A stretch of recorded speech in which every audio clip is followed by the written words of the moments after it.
Let's talk about eligibility, which I alluded to a little bit, but there are some specific eligibility requirements, and they're a little bit different for individuals versus couples. I will tell you, for a married couple, we can get you qualified for Medicaid and preserve almost 100% of your assets, just because of the way the Medicaid rules are. For an individual who is needing skilled care in a nursing home, if we are putting a crisis or an emergency plan in place to qualify for Medicaid sooner, it's typically more like a third of the assets we can protect, sometimes up to half. It depends on the mix of assets, the cost of care, and all sorts of variables. But I will tell you, with proper planning, we can save assets from the cost of care, and it can be confusing, but I just want you to know that please don't assume that you have to spend down all of your money in order to qualify for Medicaid, okay? As long as whoever you're working with has knowledge of the Medicaid rules, the way we do it is, a family will come to us, someone typically, especially if it's an existing client that we have a good relationship with already, typically we're going to know when something has happened that's caused them to go into the hospital, and we're not sure what's going to happen next. And they're saying, oh my goodness, what if we do? Maybe what if this is the time that skilled care is needed? Once we find out that, because oftentimes what happens when the person is in rehab after a hospital stay, in rehab, Medicare is paying for that short-term rehab stay, and they're being the person's being evaluated. Typically, that's when we find, that the family has a discussion with the medical staff that, it's probably not safe for this person to come home.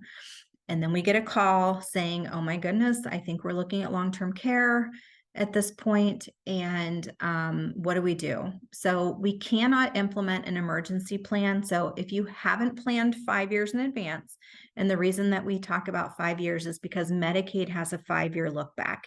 So when we apply for Medicaid, we have to submit 5 years worth of bank statements, IRA statements, whatever financial assets are for the past 5 years, because they're looking for gifting or transferring of assets for less than fair market value.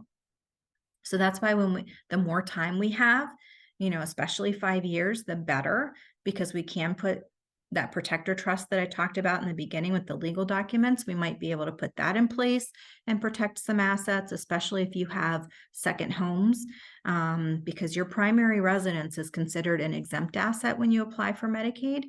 But your extra, if it's a camp or, just a second home somewhere, that could be that the value of that could be spent down on, would be required to spend down on care if we don't do anything.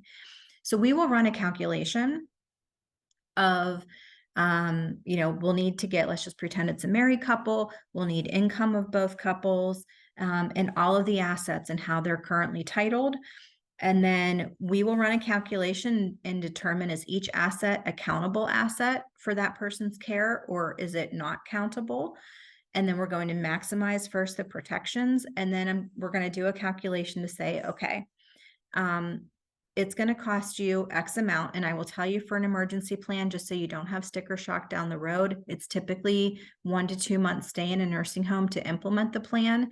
But when you're talking about having to spend hundreds of thousands of dollars down until someone qualifies for Medicaid, it's kind of a no-brainer. So we show you, okay, here's our fee. Here's how much you would be spending if we did nothing. And then here's our fee. And here's how much that we would save you if we implement this plan. And then we go from there. It's up to the family to decide if that makes sense to them. And it's just based on the circumstances at the time.